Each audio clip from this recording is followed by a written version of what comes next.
And welcome, one and all, welcome to the 175th year of South African Jews.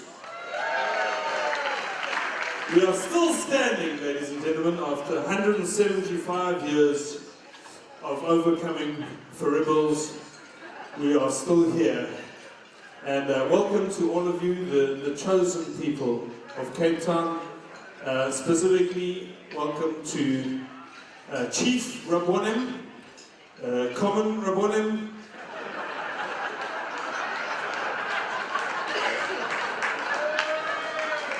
Rebbits, the plural, Rebbitsonium, Kohanim, Levim, Garden Variety Jews.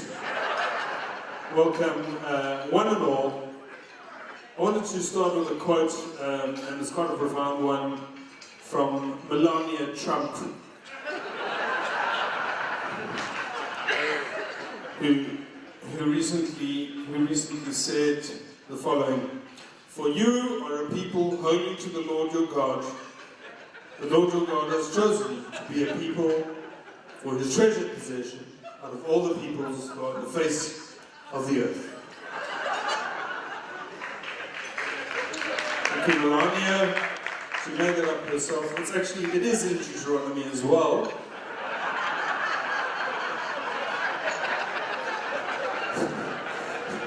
But just because the exact same words have been written in the exact same order before, doesn't mean they're not hers. She copied it herself. So welcome here, celebrating 175 years on this, the 16th day of August, 2015, corresponding to the 12th day of Av 5776, corresponding to the total number of years we, as a Jewish people, have suffered, which begs the question, haven't we suffered enough?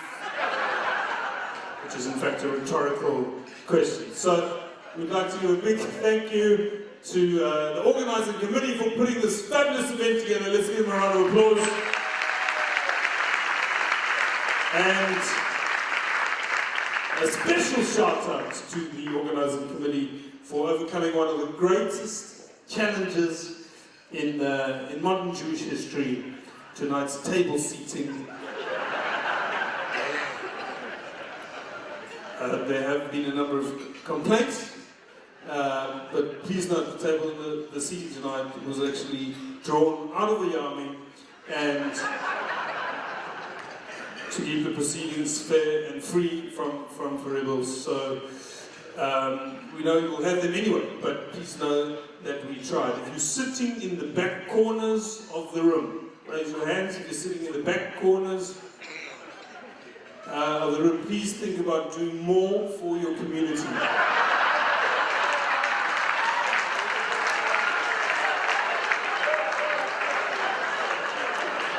Okay. If you are sitting at a corner of a table and you are single, how will you ever get married? Please move immediately. It's round tables, Bochrim, I don't know what you're going to do at table 6. We'll make a plan. It is a very special guest of honor we have with us. Please welcome the Chief Rabbi of the United Kingdom and the Commonwealth. Where are you, Chief? Is he with us right now? By a show of hands, or one hand? At the table over there? Or the Chief? So, the Chief Rabbi's in the house, so everybody can just relax. My material, it's gonna be PG.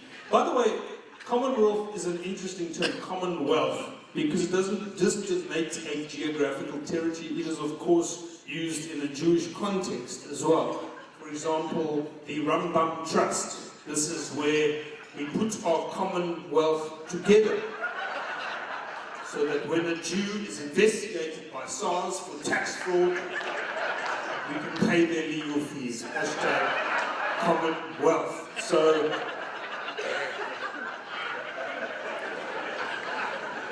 do not panic. My wife was with me for one of her 2 annual comedy shows of the year. Love, I've got the PG-13 material. PG-13, interesting enough, is an abbreviation for Please God Our Boys Have a Barmaid. That is PG-13. As opposed to PG-16, which is Please God Your Kid Doesn't Think Drama is a Real Subject when they go to middle school. PG-18, Please God You Should Go into Business Science. PG-30, Please God She'll Move Out next year. PG-35, that's Please God You Should Meet a Nice Jewish Sperm Donor, #too late. And PG-14, Please God Jared isn't gay. He definitely is. So, it is a testament to this one. You look around and you get present to this extraordinary community, and we don't even realize how much this community does for us. For example, you never realize how much the Jewish community is doing for you all the time. You pay the chev, that monthly rental on your plot, but you only get to experience the difference they make once you're dead. For example, you never realize, you don't realize how many of you almost got taken out in the foyer while you were enjoying the snacks. And all those strikes were intercepted by SSO, the CSO sniper branch. You were just completely unaware. You never realize how much the community is doing for you until you need it. Like when your business partner, Jonathan, eventually does screw you over for all the shares in the company, like your wife's been telling you for years. Who are you going to turn to then? Your Christian friends? I don't think so. So, let's give it up for the community. I'm serious. Alright. Thank you. We've got that out the way. We've got some housekeeping. Now, most of you are very unfamiliar with housekeeping, so that's why I have to explain. Okay, you know what? Don't worry about the house. I can see it's stressing you out. I can see just talking about it is stressing you out. So can we go straight to the main? Can we go straight to the main? Can you ask Merle if we can just serve the main? Okay, she's busy with the starters for the Samson bar mitzvah on the weekend. She can't get to that now. 4 lucky people tonight have won a voucher. A voucher, 1,800 Rand voucher for takealot.com, and these vouchers are placed under your seats. Okay, there's nothing, it seems random, but you have to ask yourself, is it really random? Okay, so look under your seats, this is my Oprah moment. Look under your seats, 4 of you, just shout, "Oi, boy, I've got one." You get a voucher! You get a voucher! You get a voucher! A voucher! Mazel tov! Alright. There's somebody at the back, that's 2, and another, it's the same guy, that maybe another one, and I think that's 4. Okay, thank you for that lovely musical interlude. And we've given away all of the vouchers. I think you find all of the vouchers. Just take it as a sign. You just take it as a sign that from this moment on, things are really going to turn around for you, my friend. So that's cool. If you have an aliyah at the Samson bar mitzvah, please return your voucher to Rabbi Feldman before you leave. Every table has a box with a handmade, African-designed serviette holder. Could you please identify the serviette holder? Apparently there's only one per family. So if you are from a broken home and you're not sure who should take the thing home, and you feel you must have a faribble about it, please do so in the faribble booth that's behind the photograph booth that's behind there, and then please tweet about your faribble. It doesn't have to be this faribble, it could be any faribble using the hashtag 175 years of faribbles. The smoking area is at the Century City Boulevard on-ramp to the N1. Tonight, we celebrate. This is I actually was briefed a little bit about on the history of the Garden Show. 175 years ago, in 1867, and you call yourselves Jews. I didn't think that was going to work, and it didn't. 175 years ago was in fact 1841, but never mind. I'll never try that joke again. 17 men gathered for Kol Nidre on September the 24th, 1841. The next day, the Cape Town Hebrew congregation was founded, marking the birth of Jewish life in South Africa. And the very next day, it was almost impossible to get a kosher chicken at Pick n Pay. But by the third day, 5 of them had gone into business together, 8 were fighting, 2 had opened a bagel shop in Seapoint, and the remaining 2 weren't speaking to each other after a particularly heated discussion about an obscure commentary in the Midrash related to that week's parasha. Now, the other interesting thing is in 1847, 6 years after the founding of this community, the community wanted to purchase a property for the first synagogue. Benjamin Norden, who organized the first minyan, was for it, and Simeon Marcus was against. He wanted to rent. I mean, what kind of a Jew? And he took with him his 2 sons and his son-in-law Shmuel Rabi, who then purchased Rutanga Junction in 1848, and is the reason we are here tonight.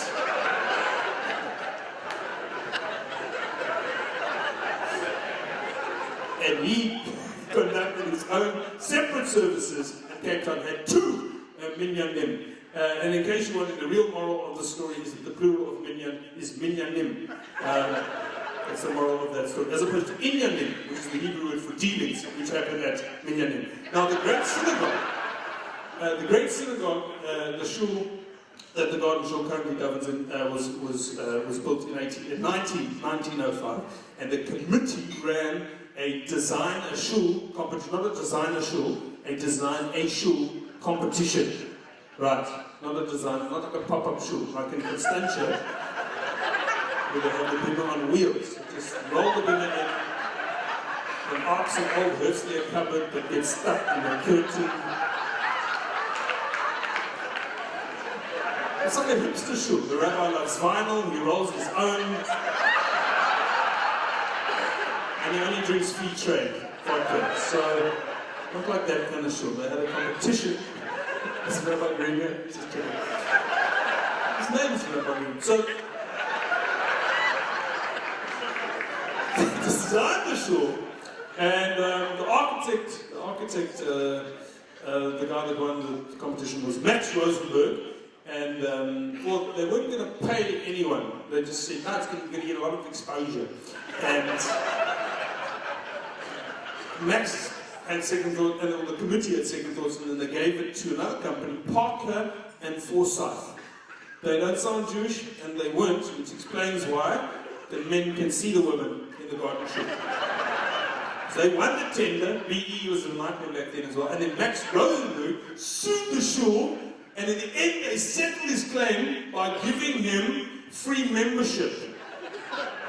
Okay, what Max would never realize until his dying day was that free membership was going to be his payment for doing the job anyway. And then ironically, Parker and Forsyth accepted the same payment. And that, in fact, is the story of how Jaime Forsyth became one of Cape Town's most beloved and puzzled yeshiva boys. So, ladies and gentlemen, the point is, we are here still standing after 175 years of overcoming for rebels. Our first speaker is an integral part of the shul. He's been so for a very, very long time. He joined the shul when he was 8. His real claim to fame is at the age of 11, he organized the first choir strike because the committee cut back from 2 to 1 box of chocolates for Simchas Torah. This was the first instance of Solly speaking truth to power. But it wouldn't be the last. Oh no. Solly Burger is the reason we bring Ferrero Rocher when invited to Shabbos. Have you ever asked yourself, why do I bring Ferrero Rocher on Shabbos? You think Jewish innovations like that just innovate themselves? No, my friends. He's been a member of the Garden Shore Committee for 30 years, Vice Chairman for 15, Chairman for 3. He was in the original class of Hursley in the 1940s. I know these seem like amazing achievements, but in fact, Solly has been a member of the Shore since 1841, so it actually has taken him ages to make an impact. Please welcome the Chairman of the Garden Shore, Solly Berger!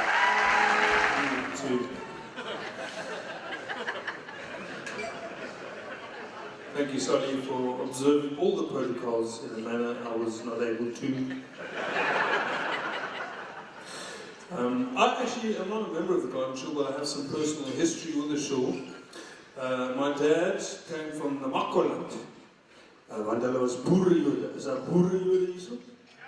Yeah.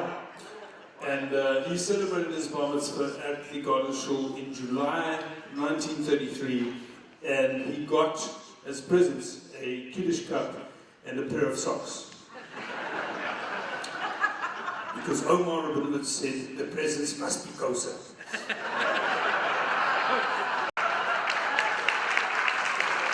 Doctor, someone is explaining that to the chief.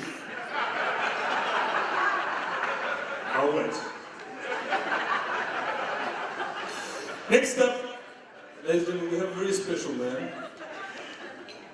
He is the longest serving rabbi in Australia. He's a past patron of the Organization of Rabbis of Australasia, which is a fancy term for Australia and New Zealand, even though there are no Jews in New Zealand apart from South African ones, and 10% of sheep. 10% of the male sheep population in New Zealand are in fact Jewish. But they're not sure about it. They can't remember if they are or not because they have insufficient RAM. Thank you. I'm here all night.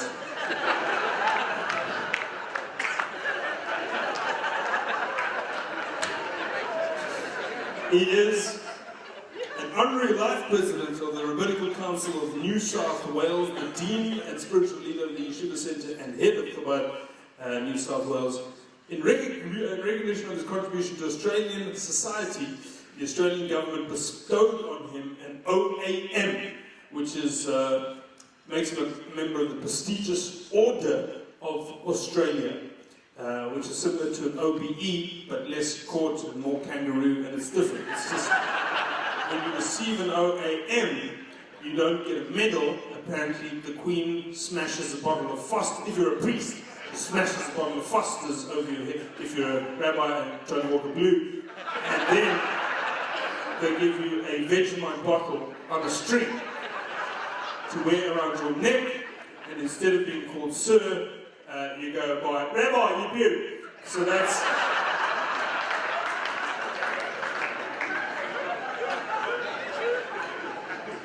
Rabbi Oshie has told me that his parents were last here for his induction 9 years ago. And Oshie, where are you? Just as I've mentioned, I don't know if you just heard the introduction that I just read, but your dad has been very busy. Could you just stop thinking about your own needs and just think about the Australian Jewish community for like 1 second? 9 years. What's 9 years? Ladies and gentlemen, please welcome Rabbi Oshie's Pop, the original Rabbi Pinchas Feldman, for a song of thanksgiving.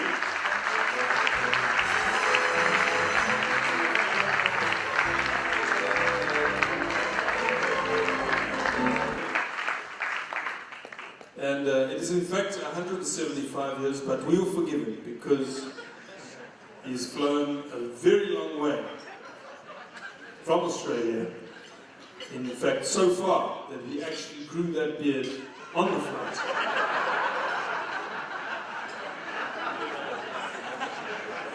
Where's Solly? Solly's left his table. Is he okay? Solly, where's Solly gone?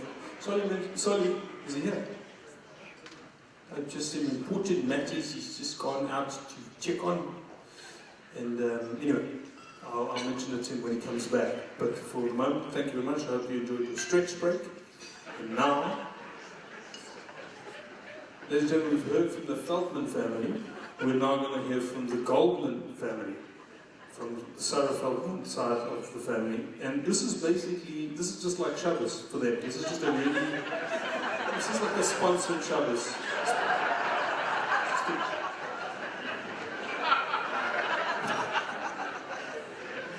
And so our next speaker, this is actually coming up, this is his 30th year as Senior Minister of Sydenham Highlands North Hebrew Congregation in Johannesburg. And he was in the original group of Shlochim, came to South Africa in 1976, President of the South African Rabbinical Association. He's hosted South Africa's only Jewish radio show for 20 years. It's called The Jewish Sound. You can actually download this as a podcast. And if you start listening tonight, without stopping for any toilet breaks, you will be done by our 200th anniversary in 2041. He's referred to by some as the rabbi's rabbi, which is weird because that's how some people refer to me. Ladies and gentlemen, please welcome Rabbi Yossi Goldman!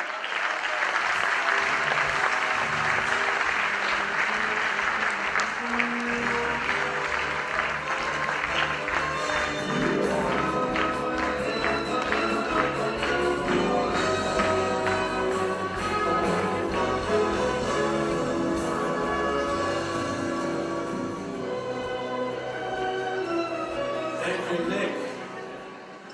To be introduced by Nik Rabinowitz, ladies and gentlemen, is always a humbling experience.